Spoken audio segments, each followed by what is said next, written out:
And now we're going to ask Monica and Patricia to come to stage, and we will start the third session of our seminar, which is dedicated to urban planning for habitable metropolis. As you can see, this reminds us to the Be Sustainable target.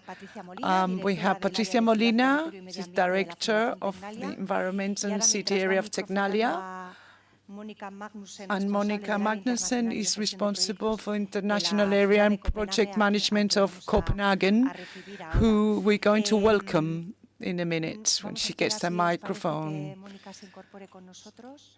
And the first question I'm going to ask Patricia. Welcome, Monica. Okay.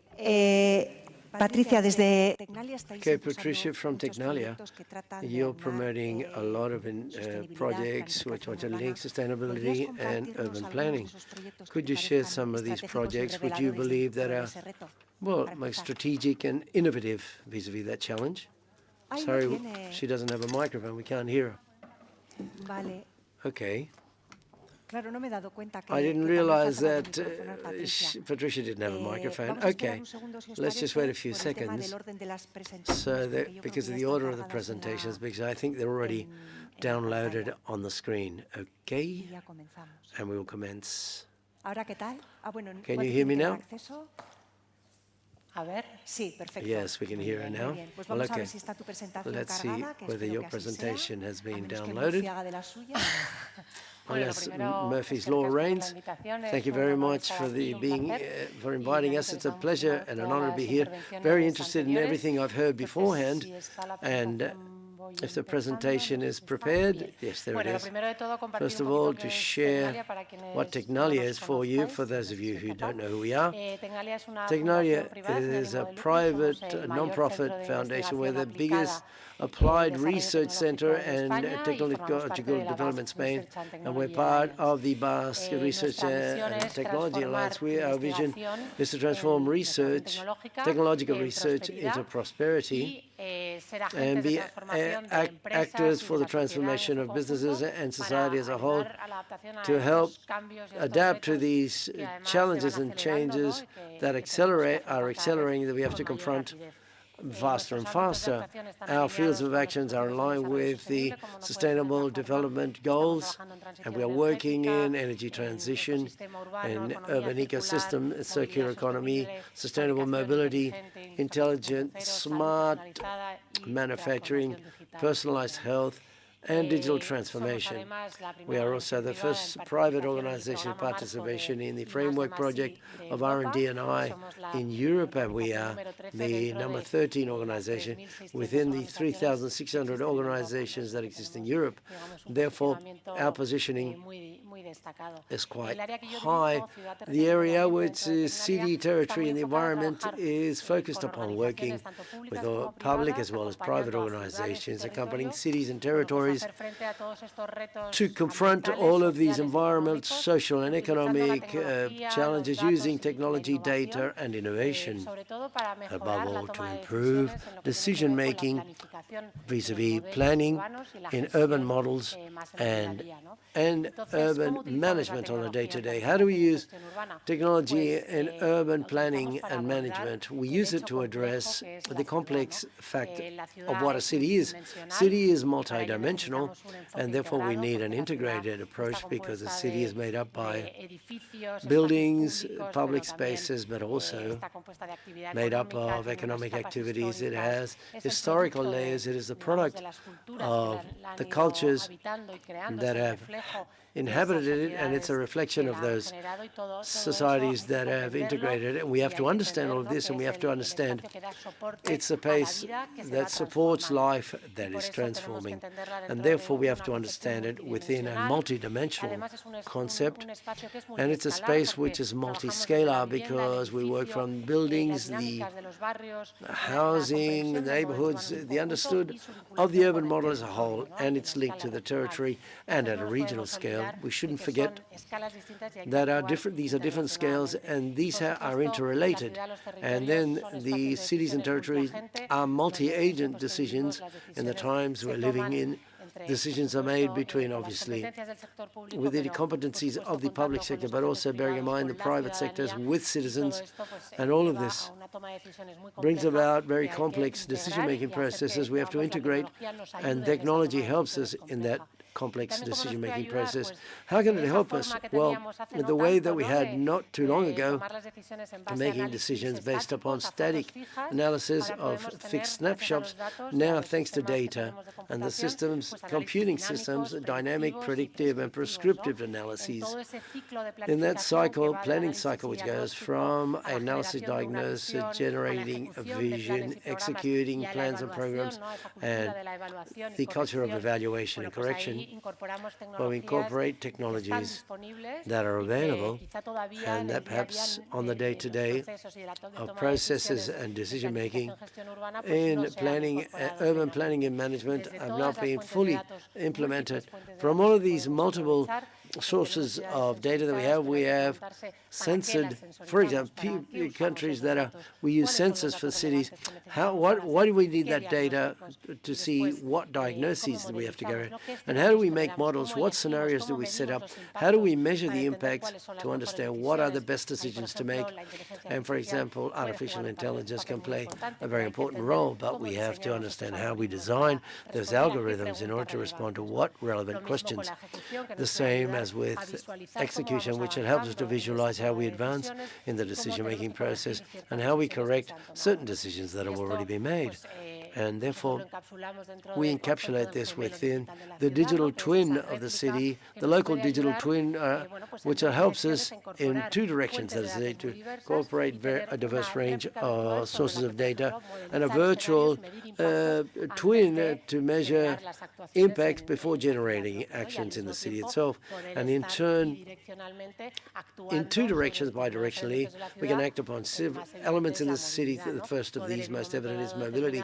At a given moment, for example, vis-a-vis a unique event, modifying how long traffic lights take to change. So therefore, how we implement these technology data towards energy transition, which is very important, how to understand, as 𝐏𝐚𝐿𝐴N said, the very important role the built park, says edified park, for example, to prioritize actions. What's the state of building edification, for example? How can we promote that retrofitting, for example, and also cities so that elderly people can live autonomously for longer and in a way in which they can enjoy their neighborhoods, and the city of the 15-minute walk but adapted for elder people so they can live more time in the homes. That has a positive impact on the health services as well.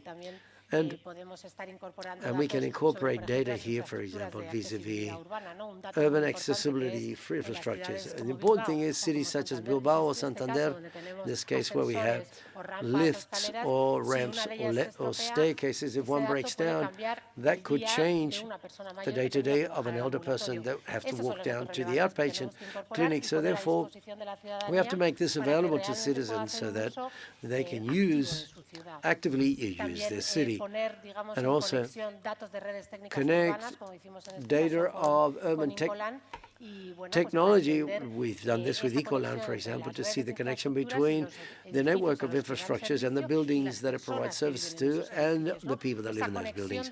That connection of data, for example, that are isolated, if we interconnect them, we make them much smarter and therefore enable us to make more relevant decisions.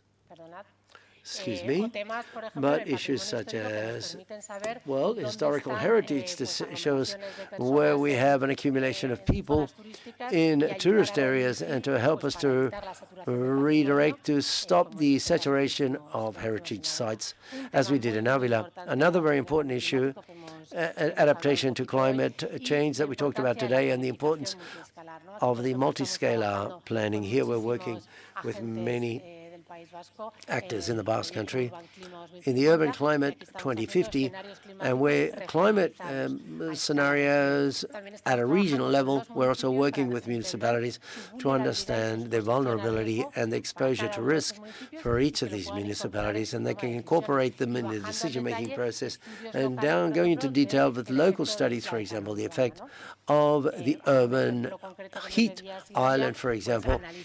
And as Alain said, to manage infrastructures vis-à-vis vulnerability, the risk of the road network and traffic in Bilbao, for example, in the work that we've carried out in collaboration with ASDI and NECER, and obviously with the OVE and with the town council, with UDA, and the provincial council, work that we did to understand these impacts for climate change and how to confront these and to see what are the areas that are most vulnerable and most exposed, to act by planning the climate shelters that every city is going to have, internal as well external, are starting to be planned already.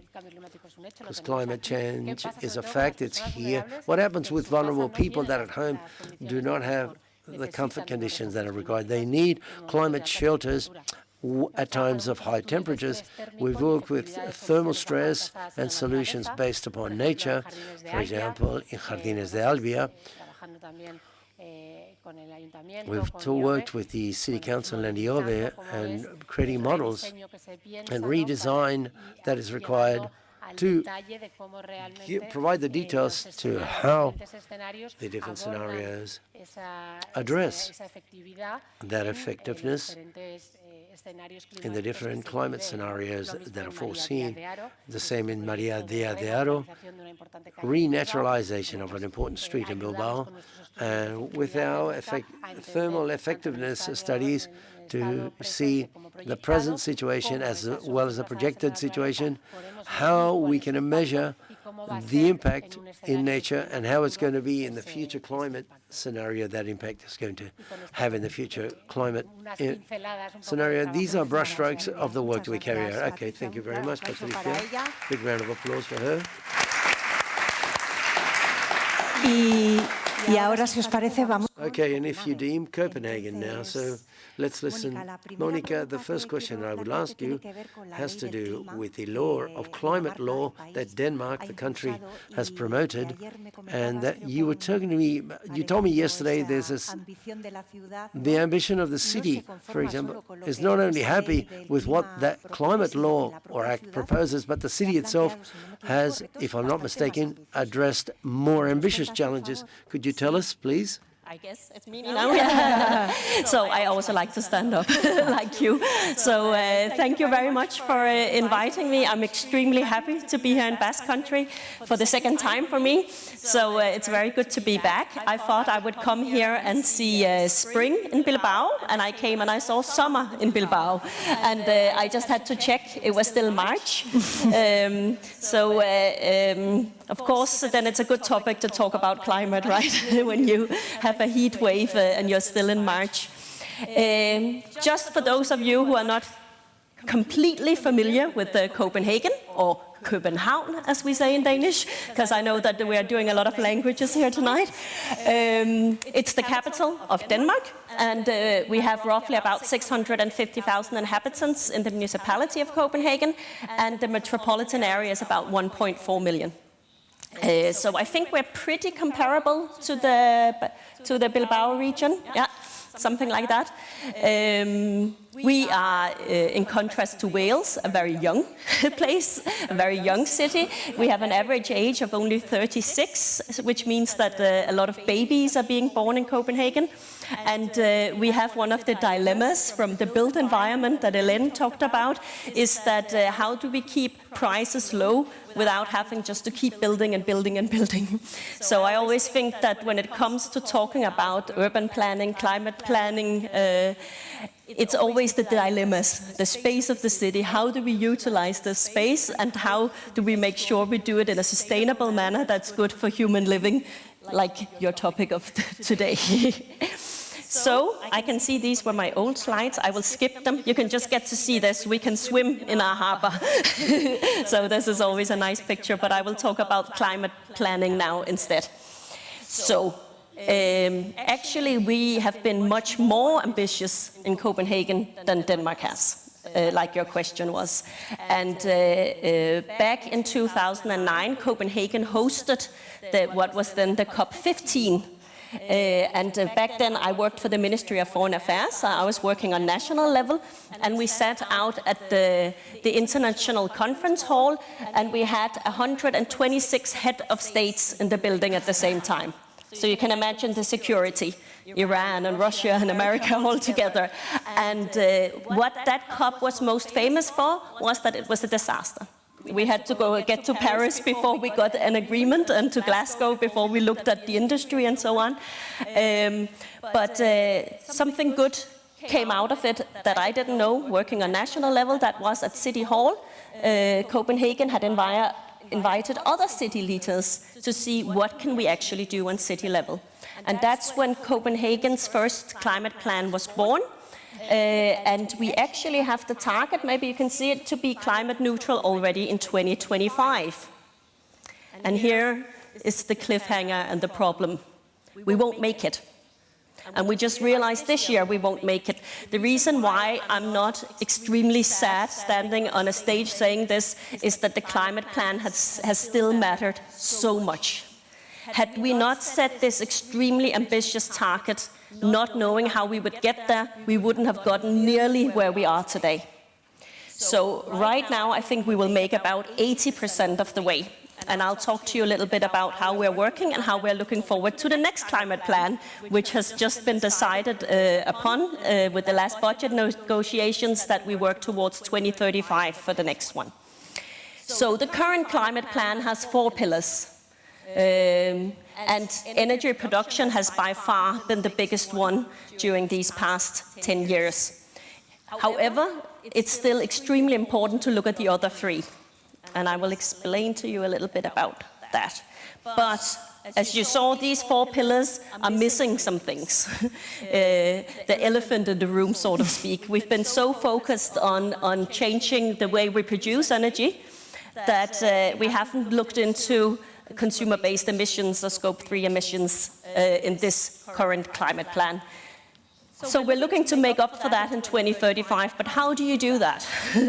It's extremely difficult. So we have a plan of now, as we want to reduce the carbon emissions by the citizens of 50%.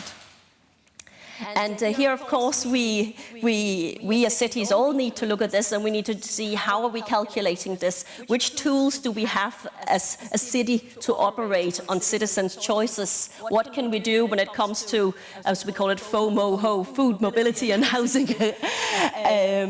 We also need to continue to look at the electrification of the integrated energy system. So in Copenhagen, we've changed a lot of our fossil fuels over to biomass, and as soon as the biomass plant was inaugurated, the politicians said, how can we get rid of biomass? So the development is already so fast that we constantly need to change. And then we need to look at what can we do when it comes to buying, public procurement. So of course it's extremely important not to look at price alone. You were mentioning Oslo as an example, that you should have a climate budgeting with everything you do. But you need to go even further and seek how much can you push the market? How much can you change the agenda? If there's a demand, Copenhagen, the city of Copenhagen is the biggest workplace in Denmark. We have 20,000 people working there. We have schools and kindergartens and nursing homes. We buy a lot of things. If we put very sharp and good demands on what we buy, we also change the supply chains and what needs to be produced. Then, even though what we do as a city administration is not a lot in the big number game, then it's extremely important if we go out and ask for citizens to do something, if we don't act accordingly as a city. So we call it walk the talk. So of course we need to put solar panels on buildings, but we also have a food strategy. So all the municipal kitchens, 90% of the food is organic. We eat mainly plant-based. We only have 1 meat day a week, and we eat seasonal. So even though I love getting tomatoes and strawberries from Spain in winter, it doesn't make much sense to ship them there. So we need to look at a lot of things. We look at our own transportation, I'm not allowed to take any taxis to any meetings. I can take my own bike or I can borrow a bike. When I fly to come here, we pay a fee for flying, and I always say, if I go on a plane, I hope you at least get one thing out of it that gets you thinking in your brain. So please promise me that, otherwise it wasn't worth it. And then green procurement as well. So the current status, which we have the 2021 number, is that we've reduced our emissions by 72%. But as the second bit say, we have quite a high consumption-based emissions in Denmark. We don't have the Copenhagen number, but in Denmark it's between 11 and 17 tons. And today is the 30th of March, and 2 days ago, Denmark used all of the world's needs. We had our, what is it called, the World Overturn Day, when we used all the planet's resources. That was 2 days ago in Denmark. So we may stand here as, oh, we're really good at wind power and we're really good at a lot of things, but we need to look at our consumption-based emissions, very much so. So that was a little bit about the climate plan. Gracias, Mónica, por compartir con nosotros. Thank you, Monica, for sharing your breakthroughs in the climate challenge that you have proposed. But I'd like to ask first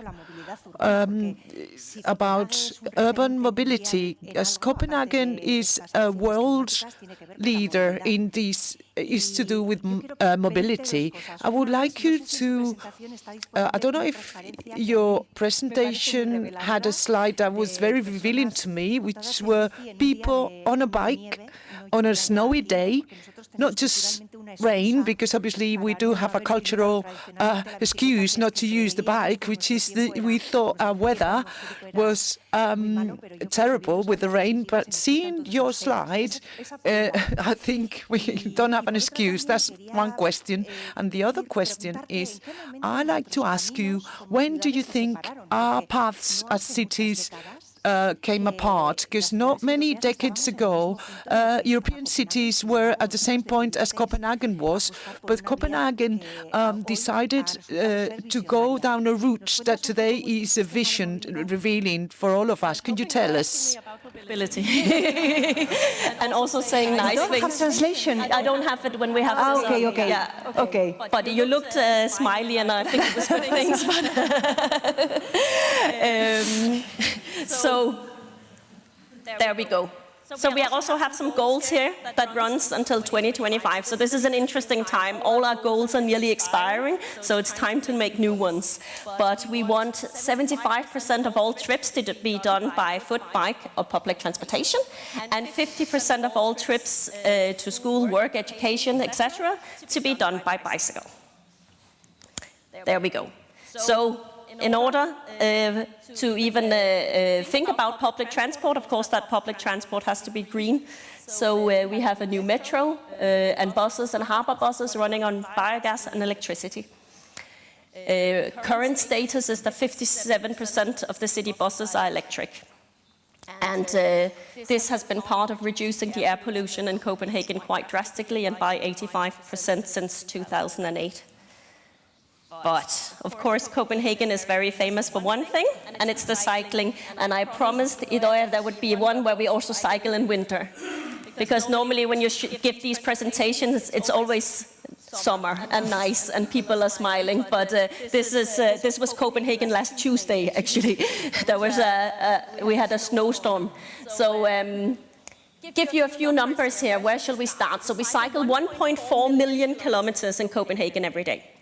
And I want you to remember this number because it's important for later. Okay, so a little bit of homework here. Remember this number. 1 out of 4 Copenhageners have a cargo bike, like the one you see in the picture up there, and it's often instead of a car. But of course that puts demand on the size of the bicycle lanes. But it's still smaller than a car, more environmentally friendly than a car, but it's bigger than a regular bike. We have 5 bicycles to every car in Copenhagen, and the busiest stretches see about 43,000 cyclists a day. Then there's that figure up there, the 75%, and that's because even in horrible weather like that, 75% of the people cycling will still choose to cycle. I will again explain to you a little bit about why that is. But then there's the model numbers. If you look at the top one, that's all the Copenhagen trips only. These are pandemic numbers. So the cyclist percentage is only 35%. I've been told that the post-pandemic number is back, so it's up to around 46% again. But I'm not allowed to put it on a slide before the politicians have seen it. However, if you look at the transportation modes for all, like for everyone going in and out of the city, not only the people living in Copenhagen, we have about 21% by bike, 35% walking, 14% public transport, and 30% the car. So still too many cars. It's still a problem also in Copenhagen. But how come is it that people still choose to cycle when the weather is horrible and it's winter and things like that? I always say that you can do this everywhere because it's not something that we were told with a big fancy communication campaign where they're like, oh, please cycle, please do this. No, people in Copenhagen cycle because the infrastructure is there. So if you want to have more people cycling or walking in your cities, in your regions, you need to do it by infrastructure.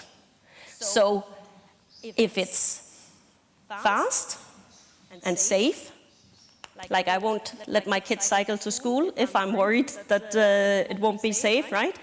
Then people will use it. So in Copenhagen, the bike, you can't beat anything by the bike. It's always the easiest and the fastest means of transportation, unless it's stolen.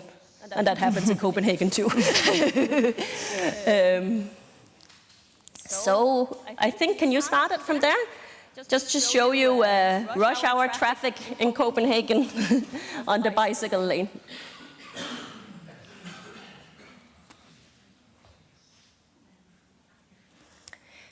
So obviously, this also means that we can't rest on our laurels. Copenhagen has been growing as a city with 100,000 people for the past 15 years, and we need to keep expanding. We need to keep expanding for cycling and for low mobility. However, another reason why we didn't actually reach our climate target is actually due to mobility. Everybody looks to Copenhagen for mobility, but we still have a big problem with cars and too many cars going through the city. And you talked about public-private partnerships before. I read just in the airport coming down here yesterday that my mayor of Technical Environmental Affairs, who's very kind of left-orientated green, and the president of the Danish CEO Association of Danish Industries did an article together saying they want a congestion ring in Copenhagen. So I think it's a good example that it's not, oh, it's extreme to want to get rid of. It's common practical knowledge that everyone should do, also the industry, because the industry don't want people to sit in queues waiting not to get to work. The industry doesn't want their employees to be sick and so on. So I think you need to think that it's more than politicians or citizens, it's everyone. And when I say we still have a problem in cars in Copenhagen, it's because we haven't taken those extreme steps yet, because the political will hasn't been there. So it sounds like you're doing a lot more in Paris of getting rid of the cars, but we've seen that taking down public parking spaces is the best way to get rid of the car. So all the analysis shows this is the best way to do it. If you can't park, you won't bring your car in. And then you can use the space for so many other things. So we said the continuous fight for space. But a few numbers, we have 380 kilometers of cycling paths in Copenhagen and 24 bridges that are made solely for cycling and walking across Copenhagen. I saw you have a few good pedestrian bridges as well. You just also need to make space for the cycling. Yeah, right. Okay, so remember your homework. I told you 1.4 million kilometers in Copenhagen. Why is this important? Because as a society, we save more than €1 per cycled kilometer. That's insane, right? And we didn't have this number for a long time. The Ministry of Transportation made this survey 3 years ago, so we found out that the number was actually that high. We knew it'd be high, but that high.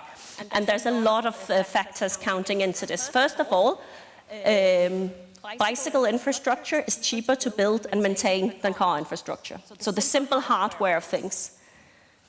Then there is the fact that time is money. If you get there faster, then you also save money as a society.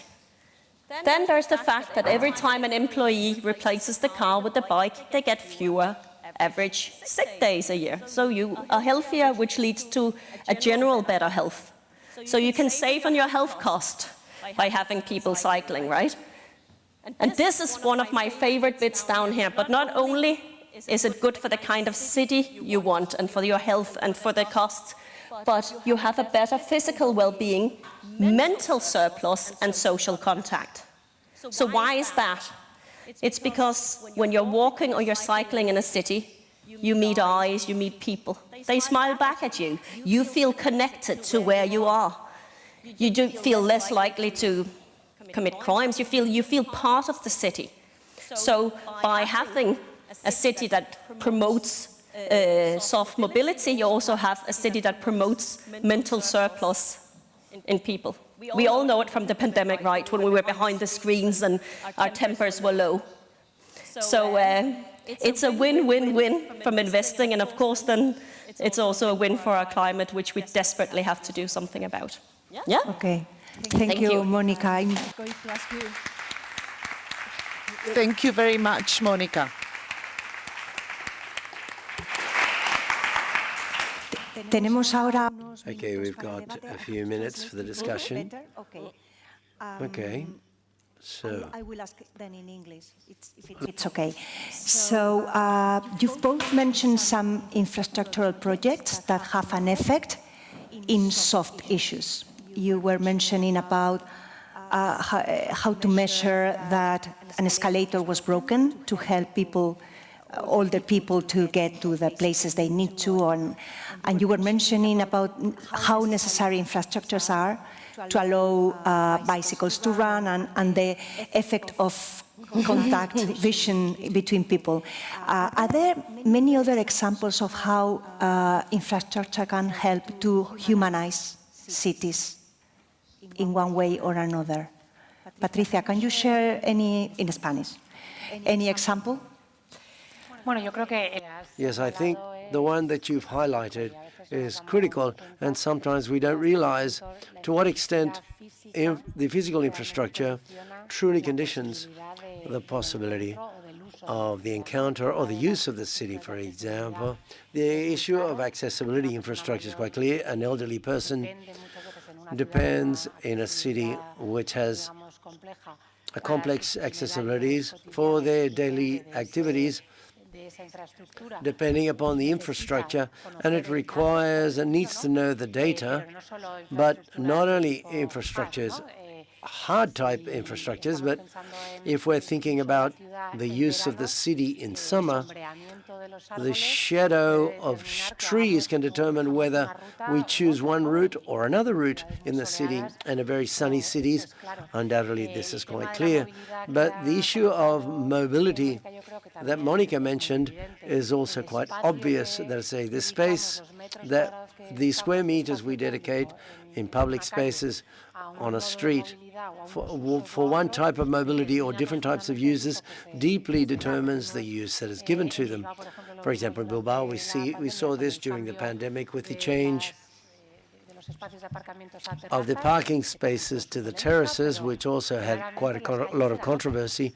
But the streets were different. There were people always out in the streets. There were the use of the footpaths were extended because the terraces were moved to where the parking spaces were. It generated more space for movement of people and for pedestrians, and small changes in the use of these square meters that are available of public space generates a completely different change vis-a-vis coexistence and the encounters and how you meet people, and the issue of accessibility or green infrastructures, which allows the space to be usable or not usable in summer, for example. Thank you, Patricia. Monica, any other examples of humanizing urban space? Climate adaptation has been mentioned a few times, but I think it's so great that a big problem that we have, we can actually turn into get better cities. So I think it's extremely important to do a holistic approach to climate adaptation, get the big mapping together, and see, okay, of course we go with urban nature solutions, but is there something we can do at the same time? While we do this digging, can we make space for bicycles? Can we make space for pocket parks? What does this area need? Get a real close citizen engagement in saying, what are we lacking in this area, so you get ownership from it, so that when you have to spend so much money on something to fix everything we've done wrong in terms of climate, then you can actually get something really out of it. So it's an opportunity that should not be missed. Yeah, you were mentioning all about the win-win-win-win-win-win strategy of every benefit. Are there any other incentives or opportunities that we can put on the table to make this change possible, in your opinion? Or Yo creo que medir los. I think to measure the joint benefits in areas that are not so obvious in decision-making for urban planning helps to convince people, for example, health benefits. This is an actual obvious area. Monica explained in her presentation and regarding the cyclists in the city. But if we think of the heat waves, we start thinking about a number of people who are at risk to be hit and die by heat waves. Sometimes the problems seem to be disconnected, such as having a home where there is no lift and an old person on the 4th or 5th floor without good insulation. That person has no lift and it's running a higher risk in the face of a heat wave, as if it was a refitted building which will have a lift and would allow the person to go to a naturalized area. And these joint benefits for health also help us to achieve a global view for governments to invest. So what is more costly, to have 2 or 3 people coming back and forth to pick up someone for a health visit, or to actually invest in the building and have a lift built in? Surely this is not looked at in a holistic way, in a comprehensive way. These kind of calculations will help us move forward with these kind of measures. I think it's important to think of humans and just humans and not play them out against each other. Because I always meet, but we are car people, we're this, that, bicycle people, walking people. We're just people. And sometimes we need to go somewhere and we can use public transport, sometimes we can cycle.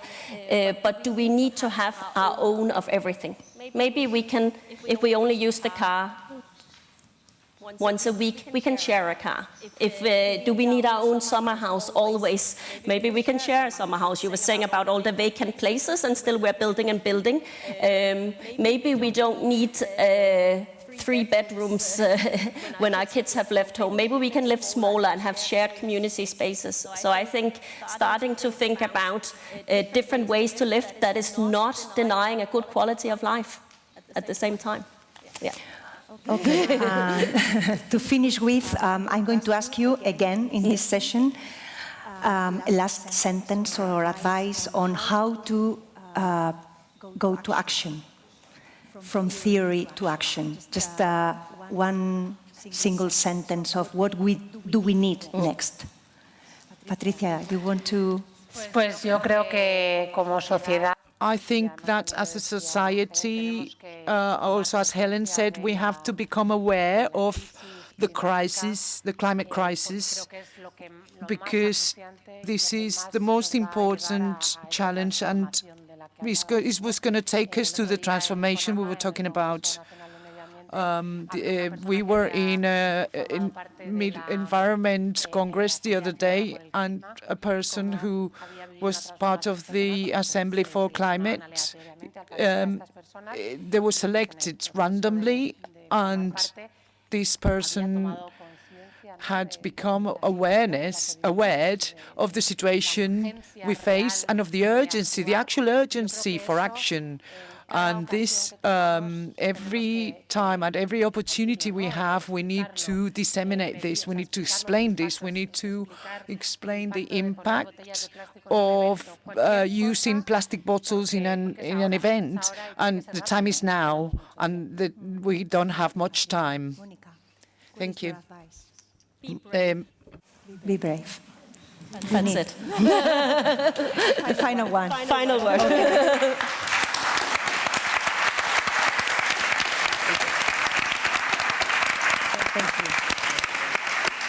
Bueno, etorkizuneko metropoliak nazioarteko mintegieraren amaierara heldu gara. Benetan eskerrik. She speaks in Spanish. I will translate for you. She's speaking Basque. I think that I'm talking on behalf of all the audience when I'm saying that all of your contributions have been truly inspiring. And in order to say farewell quite briefly, what I would like to say is a message of responsible optimism, as we said at the outset this morning. Antonio Gutiérrez, the General Director of Secretary of the United Nations, says that the human species only has two actions: collective opportunity or collective suicide. I think the seminar, or the vocation of this seminar, is to seek the collective action that we require. I think we're living through complex times.